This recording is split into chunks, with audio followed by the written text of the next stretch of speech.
Hey everyone, it is the first Wednesday in the month of June, and that means it is time for this month's Casual MTG.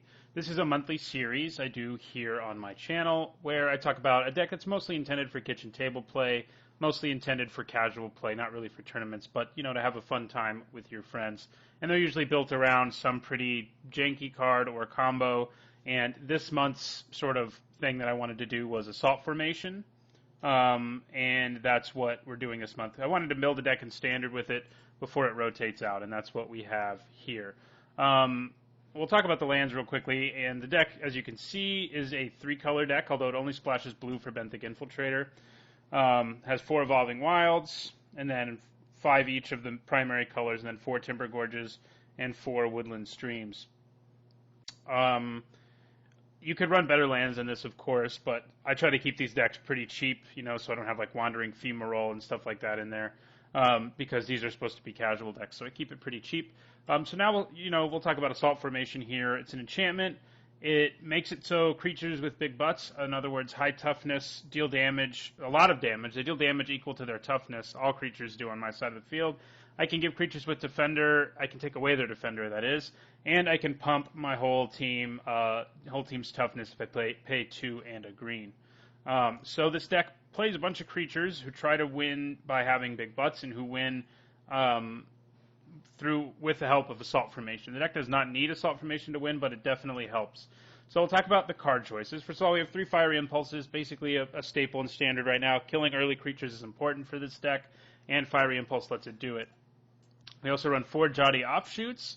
It's a great card because not only is it a good early blocker, but it also gains us life, which can be a problem for aggro decks. I have 4 Tormenting Voices, partly because Assault Formation to multiples is pretty useless unless your opponent has Enchantment Destruction. It also helps me get to Delirium, which one of my cards cares about, and it also helps me dig for Assault Formation. Here is Assault Formation. We have 4 of those. We already talked about that. We have 4 Moldgraph Scavengers as a 2-mana 0/4, and if I get to Delirium, it becomes a 3/4.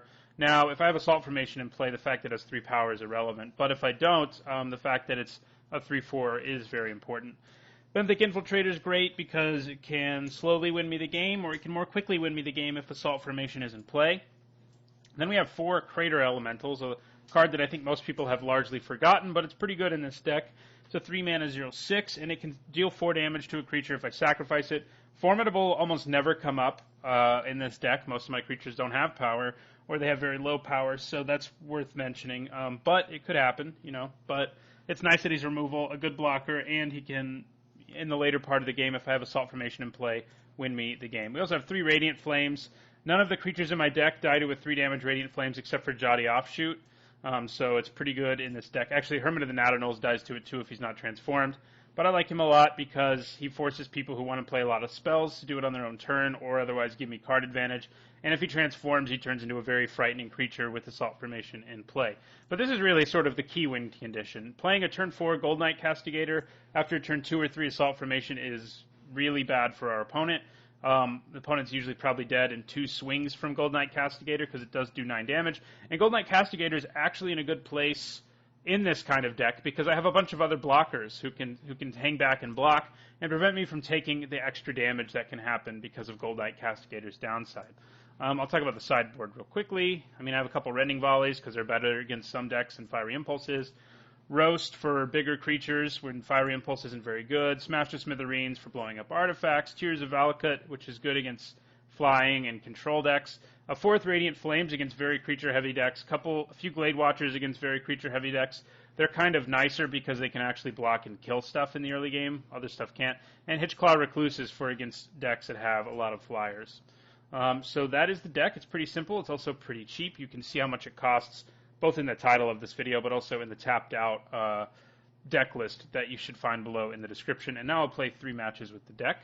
Thanks for watching, and don't forget to like, comment, and subscribe.